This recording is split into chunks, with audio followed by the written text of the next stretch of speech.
Loss of security. If the creditor loses or without the consent of the surety parts with the security given by the principal debtor against the debt, the surety is discharged from liability up to the value of the security. If the security is lost due to an act of God, the surety will not be discharged. Invalidation of the contract. The surety is liable if the contract of guarantee is valid. A surety is discharged from liability when the contract of guarantee is invalid. It is invalid in the following cases. 1. Where guarantee is obtained by the misrepresentation. 2. Where guarantee is obtained by the concealment of material facts.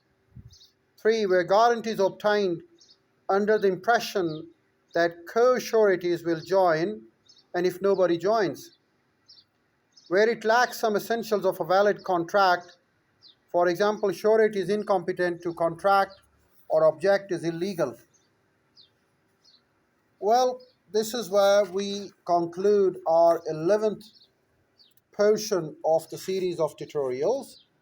And now we move to the 12th portion of the series of tutorial and voiceover. And we come to the portion called bailment and pledge. What is a contract of bailment? The term bailment is derived from the French word bailer, which means to deliver. A bailment is the delivery of good by owner to another person for some purpose under a contract. After fulfilling the purpose, the person receiving the goods is bound to return or dispose the good according to the instructions of the owner. If a person already in possession of the goods of another person contract to hold them, he becomes the bailee and the owner becomes a bailer. According to section 148 of the article, a bailment is the delivery of goods by one person to another for some person upon a contract that they shall, when the purpose is accomplished, be returned or otherwise disposed of according to the directions of the person delivering them. The person who delivers the goods is called a bailer. The person who received the good is called a bailee. The transaction is called a bailment.